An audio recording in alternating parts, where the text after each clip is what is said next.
Okay, good morning everyone. So today let's continue from where we have left in the last class, that is continuous system. So we were actually, if we just quickly recall what we have done in the last class. So were actually looking for like how a bar equation can be solved considering the space part as well, because we have seen in the multi-degree freedom system or single degree freedom system we are just concerned with how the response is changing with the time, not how it is changing with the space.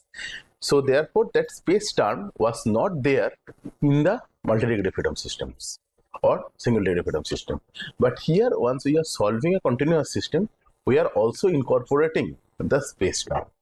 So we are getting a complete profile that how the complete thing is getting changed. So we will also come into another set of discussion where we will discuss that, okay, if we are not solving, if we are not considering that this spatial term in case of the multi-degree freedom system, then how it can be correlated with the reality, because in the reality that space term is there.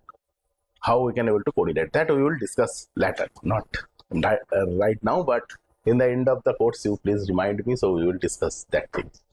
Okay, so here if we see that we will have, like, we are first formulating the equation of motion, and from there we will get all the boundary conditions, initial conditions, we find all those things. Then we are actually see like how we can able to formulate the equation of motion, how we can, means if we are applying a force at the node, then how that force effect can be considered into that, so how the boundary can be changed and how to find out that unknown coefficients that we have seen here. Okay, so that is one way of solving the full thing, and then another important aspect is left, that is the natural frequency estimation, because this is the force vibration part.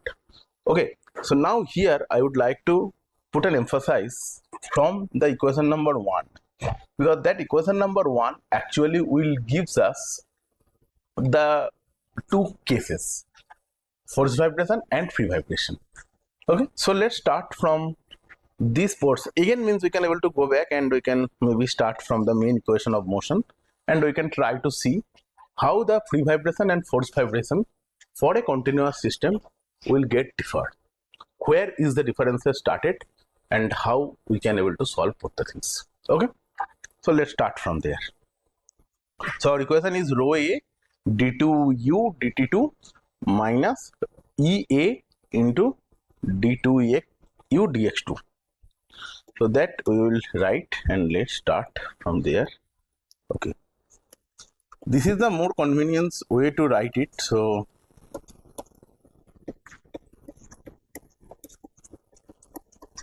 this is the more convenient way. First we put the spatial and then we put the temporal. Okay, so this is the mostly people wrote accordingly.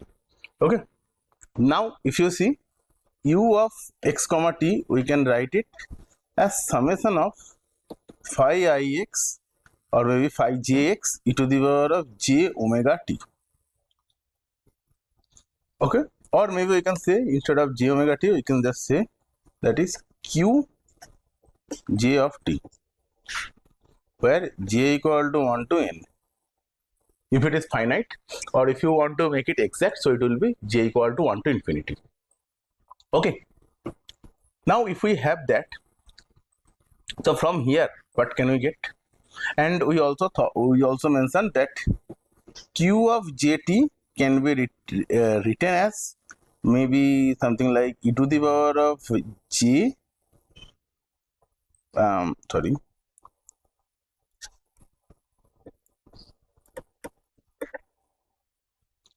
e to the power of I omega jt, please carefully see that.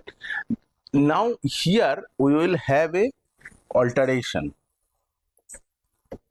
If forced, in that case what will happen? Q of jt will be only e to the power of I omega t, very simple, or omega bar t, where omega bar is the excitation frequency.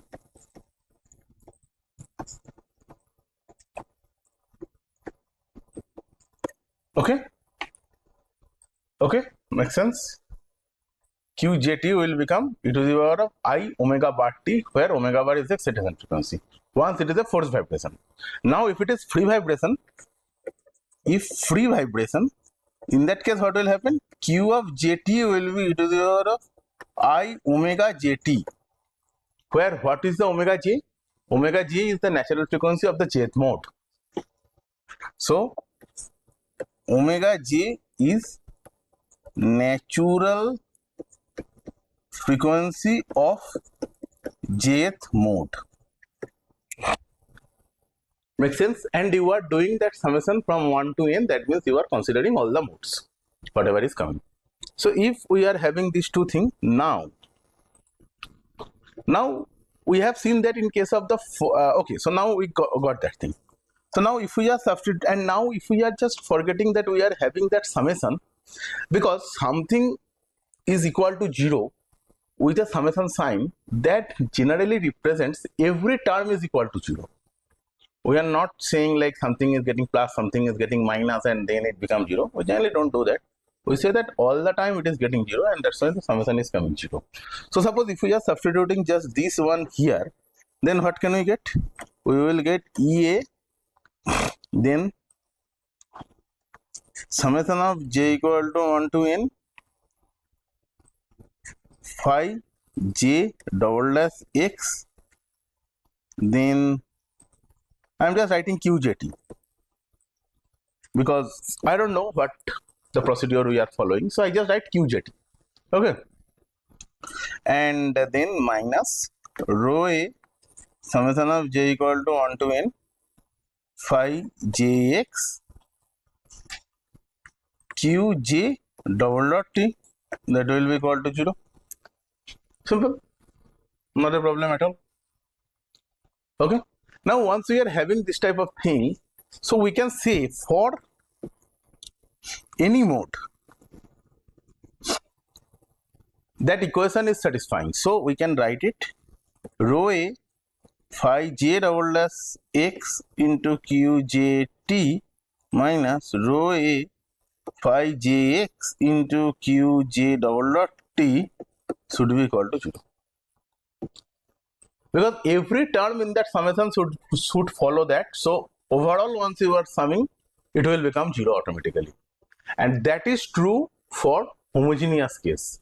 If it is non-homogeneous, that is not true, because you have to have something there with one with whatever the value is coming. So that creates some problem if it is a non-homogeneous case. But with homogeneous equation, this thing is very nicely valid, and we can able to follow that way. Okay, make sense? Any doubt? So from here, if you see in last class, we put e to the power of I omega bar t, assuming that Q, it is a forced vibration, and so once it is forced, so I'm just writing it here, which is just basically repetition of the last class. So here if I see forced vibration, that is Q of maybe j t is equal to e to the power of j, no, not e to the power j, e to the power I omega bar t. So in this case it will become, so q double dot t will also become minus omega bar square e to the power of I omega bar t. Okay, so if I just substitute it here, what can I get? EA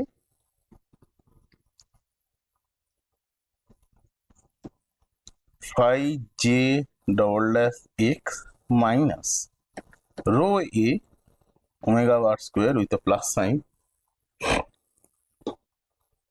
into phi j x, that is equal to 0. Okay, yes, just I substitute it here, and e to the power I omega t, I omega bar t is cancelled out from the full thing, so we will end up here. Okay, now if we are having this thing, so from here we say that phi of jx can be written as a into e to the power of lambda x, and we get it like EA lambda square plus rho a omega bar square equal to 0.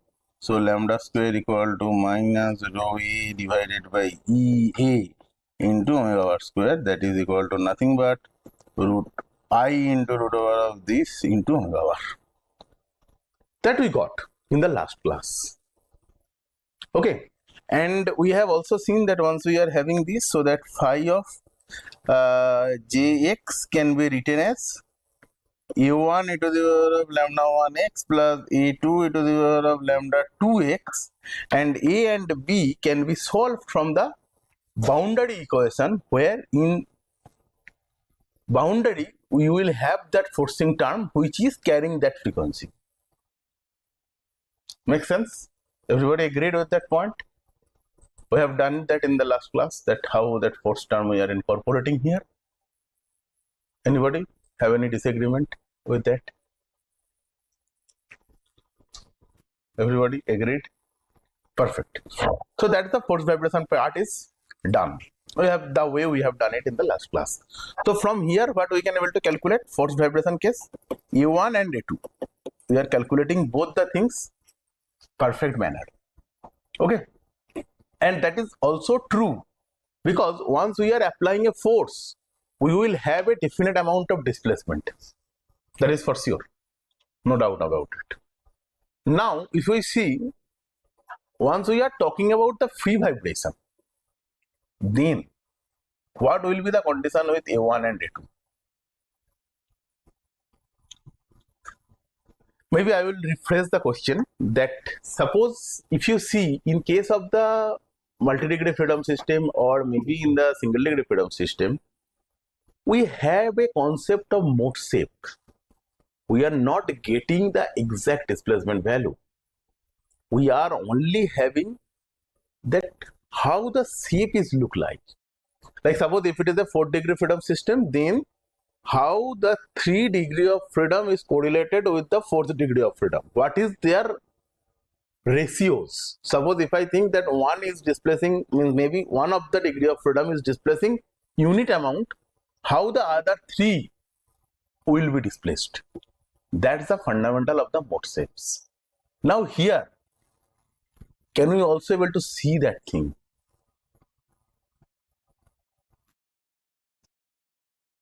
So that thing should be reflected here as well. So in the free vibration case, A1 and A2 will not be find it out. You cannot able to find out both of them exactly, because that should become as a ratio, and that is the fundamental of the mode shapes, and that cannot be violated. So A and B, A1 and B, A1 and A2 cannot be calculated. Additionally, there is another thing we can also able to get in case of the free vibration, that is the value of omega. Because here, if you see, omega is known. This parameter is known, but there omega is not known. You will find the value of the omega. If you try to recall the full thing for the free vibration case, what we can able to find it out? We able to find it out the natural frequencies, which is the eigenvalues, and the mode shapes, which are the eigenvectors. It is not that we will get a definite values of the displacement. That is not possible. So what can we say?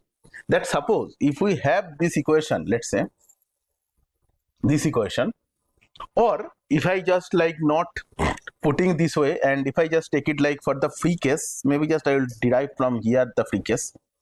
So for free case also we will go up to this stage. Yeah, this stage is for common for all the thing. This is common stage for everyone. And for the free case, we will have Q of Jt will be equal to e to the power of omega Jt, or maybe I omega Jt. Okay, makes sense? I omega Jt. Here omega J you have to calculate, and it will be varied for each mode.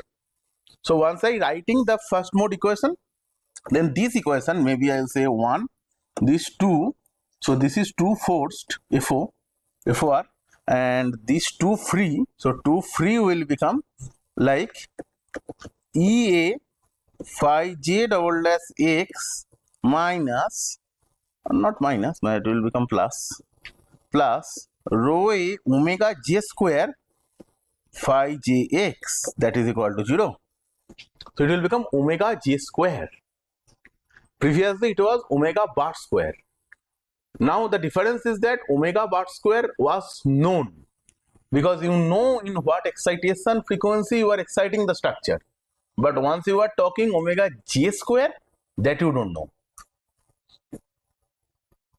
I think you get that point, that where is the differences, because these differences are very easily overlooked by the people, because already we are having in the partial differential equation, we are doing the variable separation, so many things, and these differences are very easily like overlooked by the people. Okay, so please be very careful with that.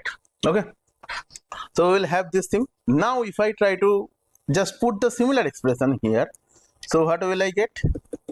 EA into lambda square plus rho e omega j square, that will be equal to 0. So my omega lambda square will be equal to rho a by EA omega j square. So that will be I times rho by E omega j. I times rho by E omega j, that is equal to your lambda. Okay, lambda equal to this. Make sense?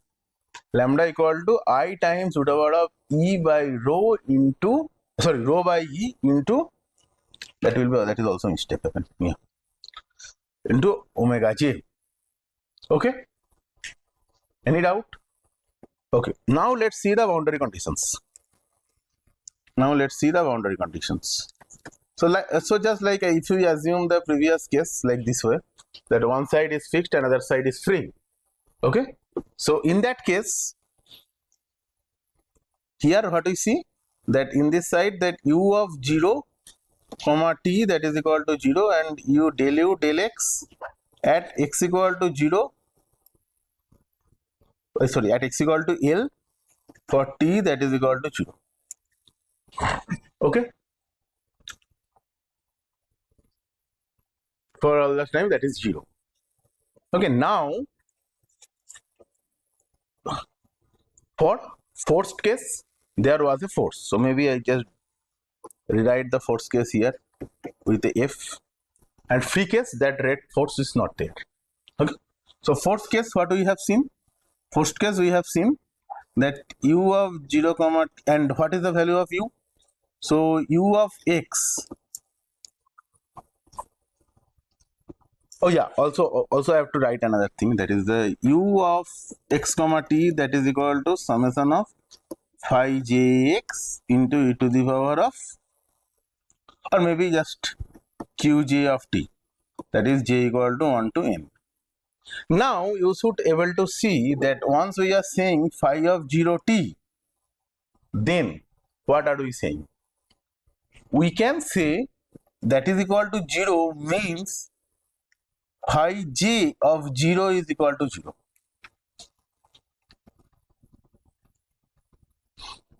Can we say that?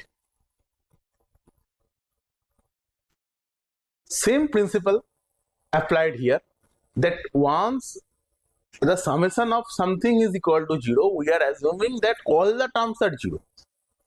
We do not have any partiality, that something is getting plus, something getting minus, and all those things are getting 0. No, that is not the way to solve the problem. Okay, you should assume all the things is equal to 0. Okay, so that we can say that, okay, this is 0 and we are getting the solution. Make sense? And what will happen with the other one? If I just write, that will be phi dash x. So here we can also say that it is 0, that means phi dash j, sorry, that will be L, I'm sorry, that is equal to 0. Phi dash L equal to 0. Okay, okay, everybody agree with me? Very good. Now that is like happened for all the things, like it is for true, for free, true for, now Yeah, it is not true for force. For forced, this will be something, some value. Okay, so that is, oh no, so that is F for force and 0 for free. So for free case, we can write phi of dash equal to 0.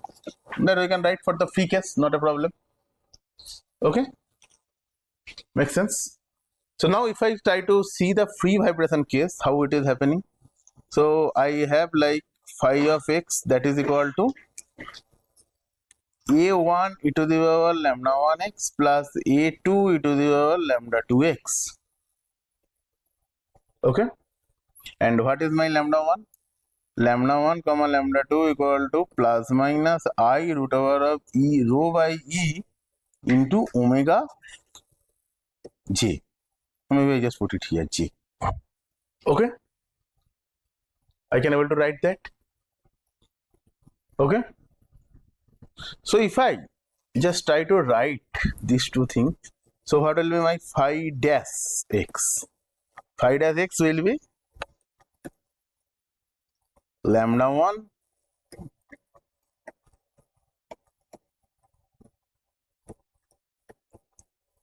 okay, that is my phi 2, sorry, that is the phi dash. Okay, now both the things are equal to 0. That means if I try to write it, lambda 1x lambda 2x lambda 1 e to the power of lambda 1x lambda 2 e to the power of lambda 2x a1 a2 should be equal to 0 0. That is my equation. Agree, all of you?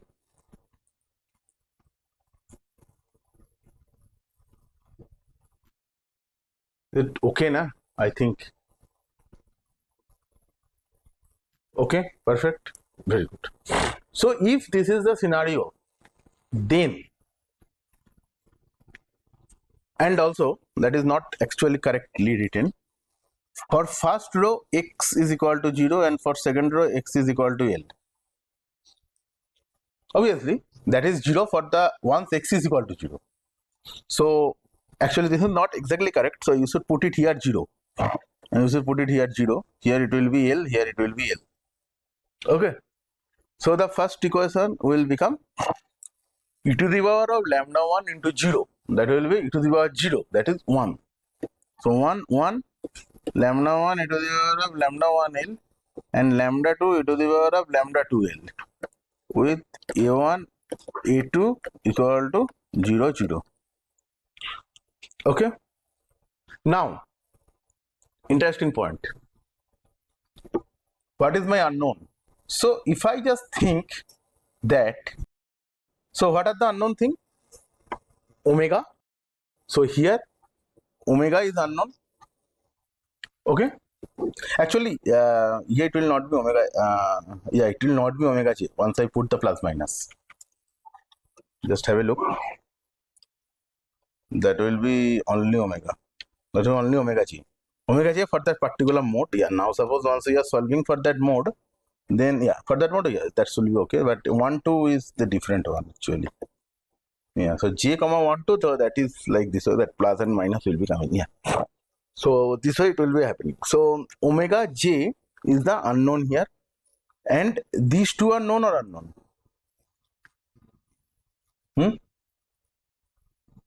Lambda a1 a2, known or unknown? Known. How? This equation actually came from the boundary condition. If you see, these two equations we obtained from the boundary condition, because we substitute here only the boundary condition, nothing else.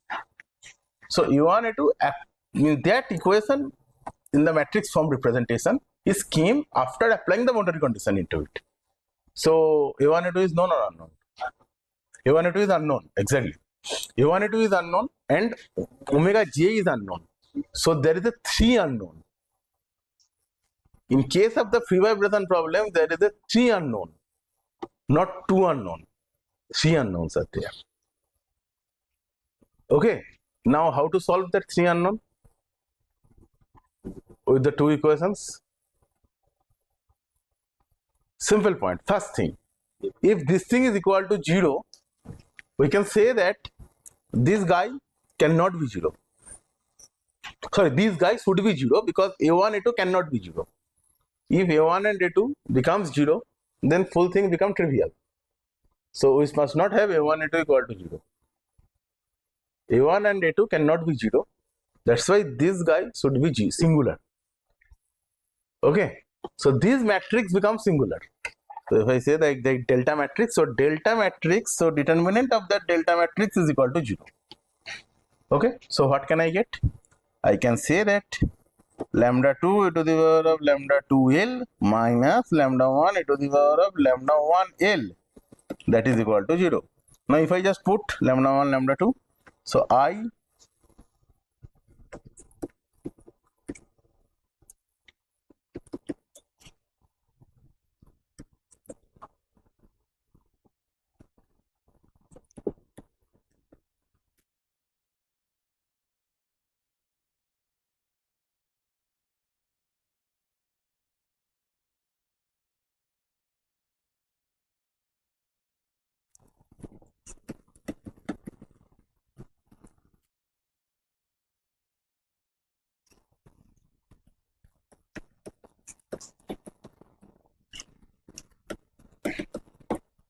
that is become 0.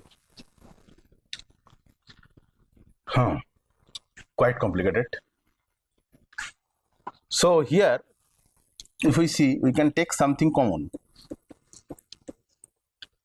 That can go common with a minus sign. So we will left with e to the power of I e a omega l minus e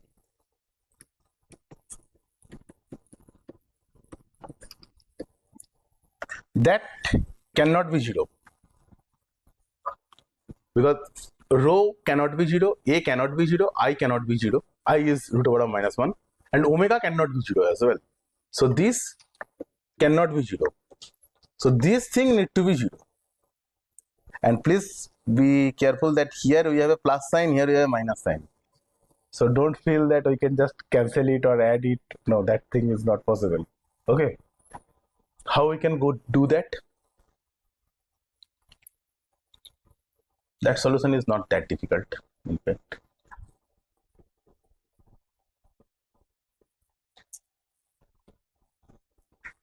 Think it from the terms of trigonometry, Euler's equation.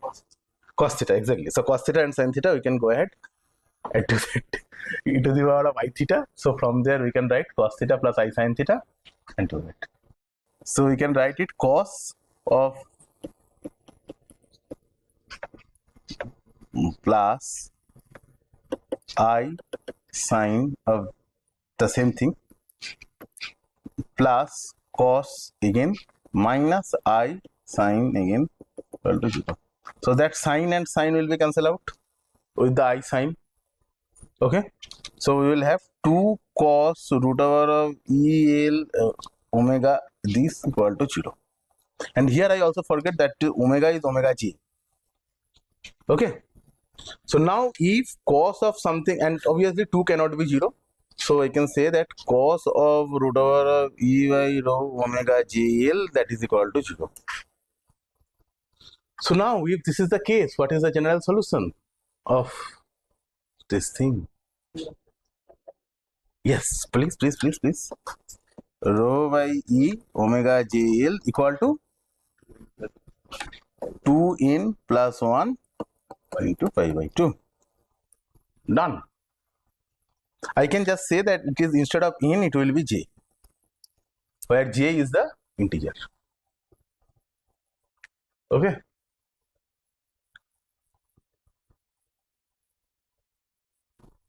Or instead of plus, I can put it also minus here, not a problem. I'm just getting down one step. Okay. So now you think if I put j equal to 1, try to calculating the first mode. What is my natural frequency? Will come 2 minus 1, that is 1, pi by 2. So if we try to get the first natural frequency, maybe omega j, if I try to calculating, that is 2j minus 1 divided by 2 into pi root over of E by rho by L. Okay. So pi by L, so 2j minus 1 divided by 2 pi by L into root over of E by rho. Okay. You can do it by yourself also. Please try. This is not a big deal. Okay. So now if I put the first one, maybe like if I just try to calculate omega 1, then I will get it. So the full thing is multiplied with pi by L into root over of E by rho. That is full thing is multiplying with that. So for omega 1, I will have this one as 1 by 2. For omega 2, I will have 3 by 2. For omega 3, I will have 5 by 2. Like this way it will go. I can tell like similar type of thing you guys have done once you have calculated the buckling for the columns. Buckling of the column also have the similar type of formulations. So there also we try to calculate the instability, and once we are try to calculating the instability, we are using the similar type of formulations. Okay. Maybe like the determinant is different, maybe the solution comes is different, but the procedure is very similar type of procedure we follow. Okay. So now again, so one thing we calculated only here, that is omega. How to calculate A1 and A2? Yes, how? So okay, so we can substitute the omega here. Perfect. Then what will happen? This matrix will become 0. Full thing. So that is a singular matrix. It will become 0. Multiplied by A1 A2 equal to 0. Can we able to solve A1 A2? Because we cannot invert it. It's a 0. So once, if you remember, once we are dealing with a singular matrix, then what is the way to solve it? We can reduce the rank of that matrix. That is a very theoretically, mathematically I said, but if you do it in a practical manner, what we should do? Let's show that. Let me demonstrate. So like you will have here 1 1 lambda 1 e to the power lambda 1 L, lambda 2 e to the power of lambda 2 L with A1 A2 0 0. Okay. Now you already seen that this matrix will become 0 because we solved the lambda 1 lambda 2 assuming it is 0. So obviously if we substitute back, it will become 0. Okay. So first we are substituting omega 1, then omega 2, omega 3, omega 4, like this way we are going. So once we are substituting that, first case we have to assume some values of A1 and A2. Okay. So here if we are assuming some value of A1, maybe we should take the, so don't take the first equation, because if you take the first equation, that is will be crazy, because A1 plus A2 equal to 0, the first equation is. So whatever the A1, it will become A2, same. So don't consider that. So go to the next one. So that will be lambda 1 e to the power of lambda 1 L A1 minus or plus lambda 2 e to the power of lambda 2 L, that is equal to lambda 2 L A2 equal to 0. And now lambda 1 equal to 1, suppose if you assumed. So you can get it. Lambda 2 will be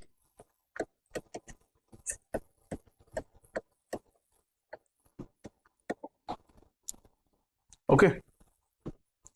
So like this way we can able to get all the solutions. So lambda 1 was, so if I just put lambda, that is equal to I root over of rho by E into omega L. That was the scenario. Perfect. If I just placed it, so one is plus and another is minus. So now we just plot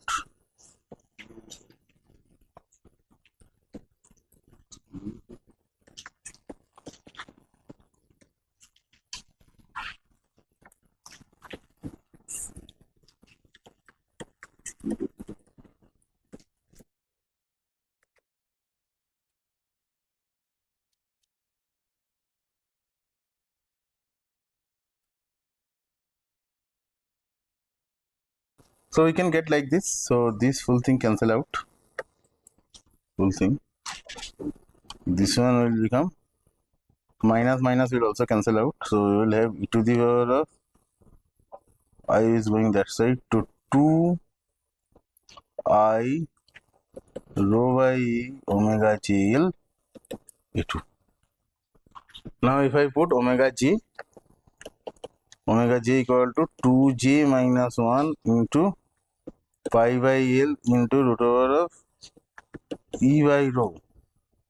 If I put it E into 2I root over of 2j minus 1 pi by L E by rho into L. That full thing cancels out. L cancel out E2. So what can I get?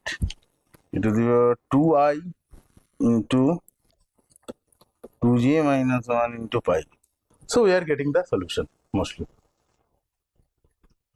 Okay. So by this way, you can actually able to solve both the cases. One is the free and another is the forced. Free and forced can be solved like this. Okay. And that will be very interesting thing actually. Then let me do that. Okay. So now if I try to write it in the again cosine and sine, how will it come? 2j minus 1 into pi plus I into sine into 2j minus 1 into pi times a1. Okay. Once this is happening, then what is the sine of 2j minus 1 into pi? Anybody?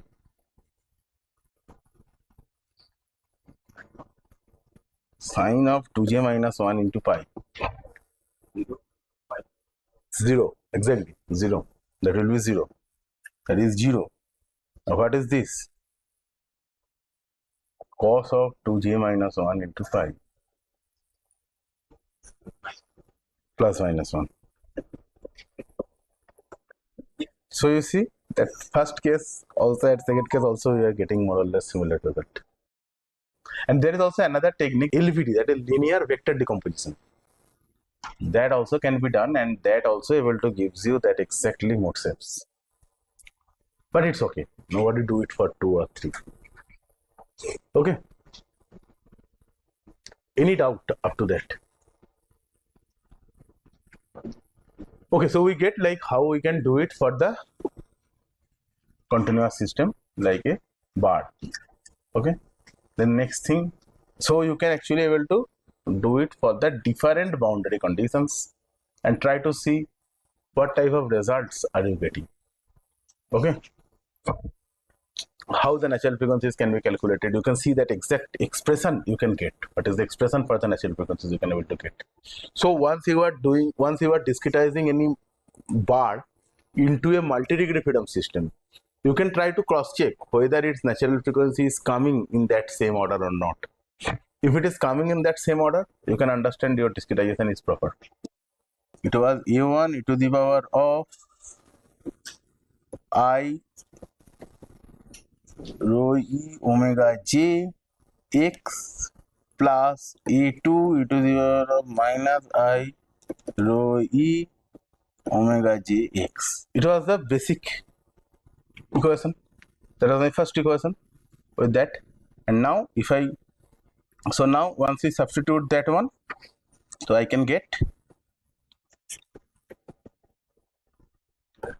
omega j x plus, it will become minus because a2 equal to minus a1.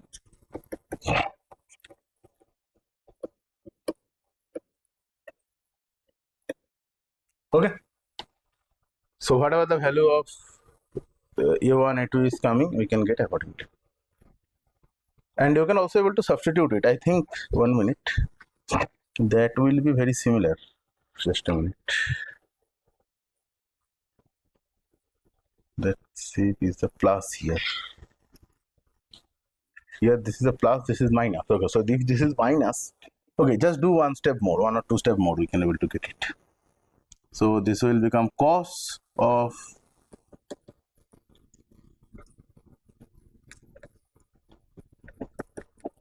I sine minus cos plus I sine. Okay,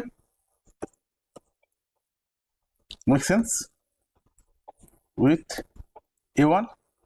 So in this time these two will be cancelled out, 2a minus sine that. Okay, so what we will left with I sine root over of rho e omega g x a1.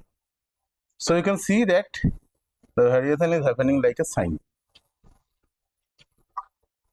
and that is also changing with the omega j. Okay, that also we can able to check. Just a minute, इसको हटाते हैं. So if we do it, 2i sine this omega j is 2j minus 1 divided by 2 pi by 2 e by rho a1. Full thing cancel out. This full thing was within that, cancel out. Then what can we get? Maybe so I will get 2i sine 2j minus 1 by 2 into pi by 2. Sorry, there must be x by l. X by l will also be there.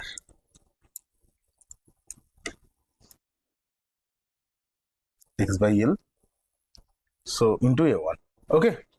So we will have 2i into sine 2j minus 1 by 2 pi by 2 into x by l. So 2j minus 1 into pi by 2 into x by l. So that will be shaped. So in first case, if I put, let's say j equal to 1. So if I put j equal to 1, then it is like pi by 4 into x by l. So pi by 4 into x by l. That type of thing shape is coming. So we can just plot like a sine function, and then it will be coming. Then if we are putting j equal to 2, in that case it will become 3 by 2 into pi by 2 into x by l. So we, with the varying the x, we can able to plot that. Makes sense? And what is the maximum value of x by l? Maximum value of x by l is 1. That is the domain. After that we cannot put x by l equal to 2. That is not valid. That is going beyond the domain. Okay. So if we put x by l equal to 1, that means you will have, so just the last value if we try to see, you will have first case like 2j minus 1 by 2. So that is 1 by 2 into pi by 2. 1 by 2 into pi by 2, pi by 4. So sine of that is a pi only, na? I'm sorry. Oh, okay. That was like L and I was get confused with that. Oh, perfect. So 2j minus 1 by 2 into pi into x by L. So once this is the case, so we will have for x by L equal to 1, we will have that will be pi by 2. So sine pi by 2. Sine pi by 2 is equal to 1. So this will go up to 1. Next case, if you check it, that will become 3 pi by 2. That will be minus 1. Third case, 5 pi by 2 plus 1. But in all the cases, you can able to see, so the first case is like this, second case, sorry,